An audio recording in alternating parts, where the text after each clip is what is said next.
तो आपने देखा था महाराज जी को? महाराज ने तो हमें पाला पोसा है।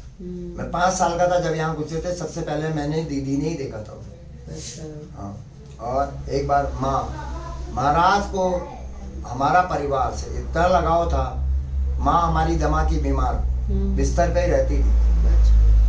तो माँ के हाथ की बनी हुई मडवे की और मक्की की रोटी महाराज को बहुत पसंद। तो महाराज को जब भी वो रोटी खाने का मन करे, महाराज सीधे मंदिर से निकल के आएंगे, सीधे उधर था हमारा घर में, पुराना भी भाई लोग रहते हैं, ठीक हमारे घर के सामने रोड में बैठेंगे, घर नहीं जाएंगे, रोड पे पिरामिड पे बैठेंगे, वहां से आवाज लगा। माँ बरामदे में ऐसे करके तकिया लगा के ऐसे बैठे रहती थी, दमा की बीमार थी, जोर से आवाज लगाएंगे, माँ बहुत जोर की भूख लगी है, 2 मंडवे की रोटी बना के भेज जल्दी।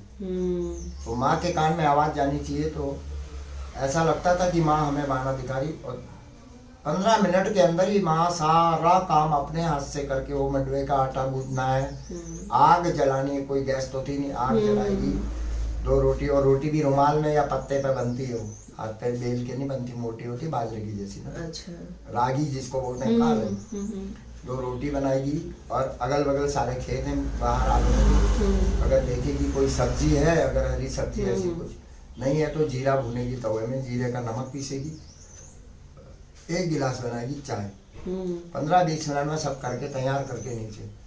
हमारा बड़े चाव से पूरी वो उतनी मोटी 2 रोटी खाएंगे, पूरा गिलास चाय का पीएंगे, फिर माँ को आवाज लगाएंगे, माँ बस 3 दिन के लिए हो गया मेरा। अच्छा। माँ को बहुत अच्छा मानता था परिवार को। तो ऐसे एक बार की बात है, महाराज यहाँ नहीं थे, इलाहाबाद में थे। एक किस्सा और सुनाओ महाराज का, जो हमारे आंखों में देखा है।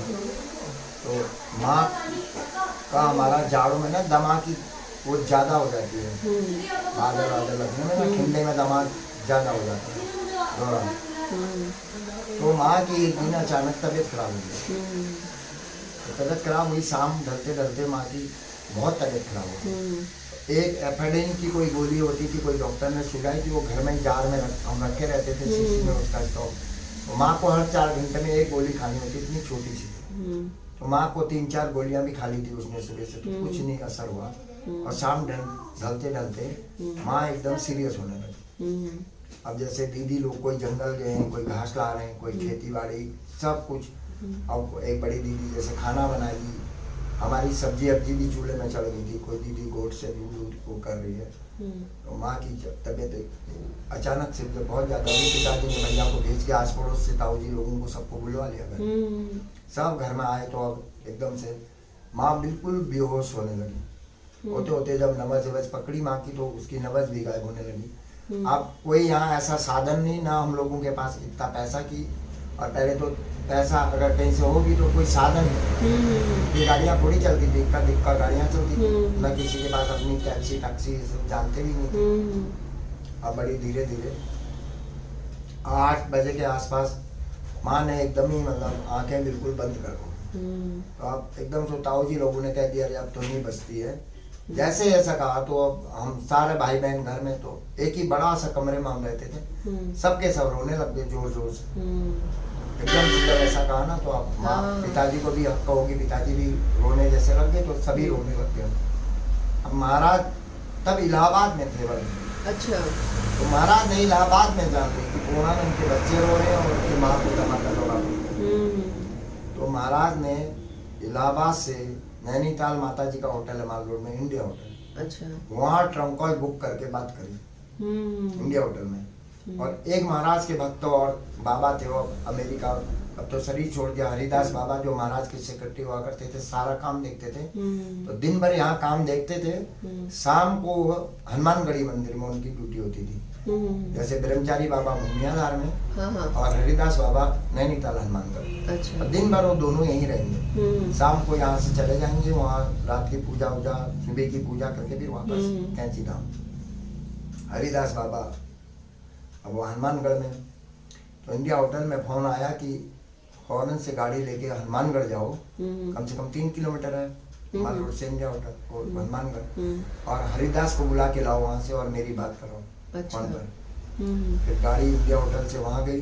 महाराज के आदेश होंगे तो सभी ने पालन करते थे। बिल्कुल, हाँ। और फिर फिर दोबारा ट्रंक कॉल करके महाराज की बात कराई गई हरिदास बाबा से। तो हरिदास बाबा को महाराज बोले कि हरिदास तू तो यहाँ बड़े मजे कर रहा है हनुमानगढ़ में, और वहाँ देख पूर्णानंद के सारे बच्चे रो रहे हैं, और उसकी माँ को दमा का दौरा पड़ गया, और अगर वो नहीं बचेगी तो उसके बच्चे वीरान हो जाएंगे, पूर्णानंद क्या करेगा, कैसे संभालेगा उतना परिवार को। तो एक काम कर, तुरंत प्रेमलाल शाह डॉक्टर को लेके जाया। प्रेमलाल उस समय के नैनीताल के माने जाने डॉक्टर, उनके नाम से अभी भी प्रेम फार्मेसी करके है वहाँ नैनीताल में। अच्छा। तो वो ब्रिटिश टाइम के डॉक्टर थे, बल वो एक नब्ज पकड़े की 100 रुपये फीस, और कहीं किसी के घरों में नहीं जाएंगे गरीबों के, और कहीं अगर उन्हें 2 कदम पैदल चलना होगा घोड़ा चाहिए उनके लिए। अच्छा। ऐसा कुछ। हाँ। अब वो एकड़ी होगी ना ब्रिटिशर के टाइम के साजी लोग, बड़े परिवार के। तो बाबा ने हरिदास महाराज को कहा कि सीधे तू प्रेमलाल के पास जा और उससे मेरा नाम लेना, और उसी की गाड़ी लेके जा।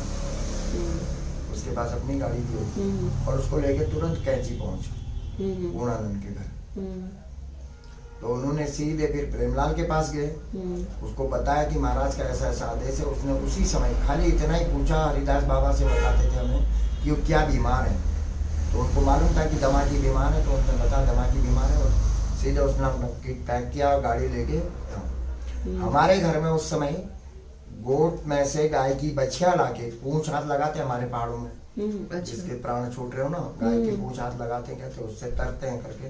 तो गाय की पूंछ लाके माँ को लेटाया, और वो ऐसे तर्पणा टाइप का कर रहे थे, पूंछ को लगा के छोटी बच्चिया को ऊपर ही लाए थे, और नीचे 9:30 बजे के आसपास वो पहुंच गए थे हनुमानगढ़। वो हरिदास बाबा आंगन में से आवाज मारी, पूर्णानंद पूर्णानंद करके। अब लाइट भी घर में नहीं, लाइटें सब रो रहे हैं। पिताजी ने आवाज पहचानी, पिताजी ने कहा ये तो हरिदास बाबा की आवाज है, ये कहाँ से आई। तो उन्होंने माँ को दूसरे की गोद में रखा, माँ उन्हीं की गोद में थी ऐसे सिराना, और बाहर निकले तो हरिदास बाबा। तो हरिदास बाबा बोले कि पूर्णानंद जल्दी से बता बच्चों की माँ किधर है, और मैं प्रेमलाल शाह जी को लेके आया हूँ डॉक्टर को, और जल्दी ले चला। फिर वो ऊपर चढ़े, वो तबड़ा डॉक्टर, घर हमारा मिट्टी का खाली, बोरे बिछे रहते थे, बस किसी के लिए बैठना है तो बोरा बिछाते थे। तो वो डॉक्टर आए तो उन्हें अब सब रो रहे, पहले उन्होंने उसको डांट दिया कि रो मत, और जितने अंदर लोग खड़े थे, अब एक ही कमरा था ना, पूरा कमरा भरा था, सभी लोग आ गए थे, सबको बाहर कर दिया कि आप लोग बाहर जाओ। फटाफट उसने कोई रुमाल में कुछ लाया था, वो ऑक्सीजन था क्या था, वो रुमाल जिसने माँ को पकड़ा था, कहने लगे उनकी नाक पर ऐसे पकड़ लो, और कोई बाहर से हवा न जाए, ऐसे कर लो। और उसने फटाफट इंजेक्शन दिया माँ को, इंजेक्शन दे के नब्ज पकड़ के वो बोरे में बैठा रहा वो तबला डॉक्टर, और 15-20 मिनट बाद हमको सांत्वना देने लगा कि बच्चों अब तुम मत रो, तुम्हारी माँ ठीक हो जाएगी, अच्छा फिक्र ना करो। उसके बाद उसने 20 मिनट बाद करीब दूसरा इंजेक्शन दिया, फिर इंजेक्शन दिया, फिर बैठे रहा। तो 1.25 घंटा करीब वो ऐसे ही बैठे रहा, माँ ने आंखें खोल दी। अच्छा। हाँ, आंखें खोल दी, अब धीरे धीरे माँ ऐसे देखने लगी। तो उन्होंने कहा बच्चों बस अब तुम्हारी माँ पे पूरी। तो सब लोग आए, अब हम सब रो रहे हैं, अब माँ तो दूसरी दुनिया में पहुंच गई। माँ ने जब हमें रोते हुए देखा, हमारे पिताजी हमको बहुत डांटते थे ना, उस समय तो बड़ा अनुशासित जीवन होता था।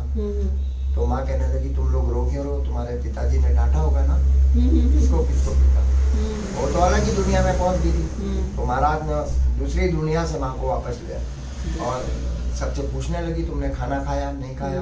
अब किसका खाना, किसी आटा गुद्दे का गुद्दे रह गया, सब्जी चूल्हे में थी। तो हमने सबने गंडास बनाई। उसके बाद माँ हमारी 26 साल जी। अरे वाह। हाँ, 26 साल पूरा। उसके बाद तब दूसरे दिन हरिदास बाबा से पूछा कि आप तो हनुमानगढ़ी थे, आपको कैसे। वो कहने लगे पूर्णानंद देखो तुम तो यार बाबा के परम भक्त हो, तो तुम्हारे ऊपर तो महाराज की इतनी बड़ी कृपाएं हैं, वो कुछ नहीं। उनका इलाहाबाद में है बाबा, वहाँ से फोन आया था इंडिया होटल, और ऐसे ऐसे करके मेरे को भेजा। तो महाराज अपने भक्तों की इतनी चिंता करते थे, इतनी चिंता करते हैं पूरा सब।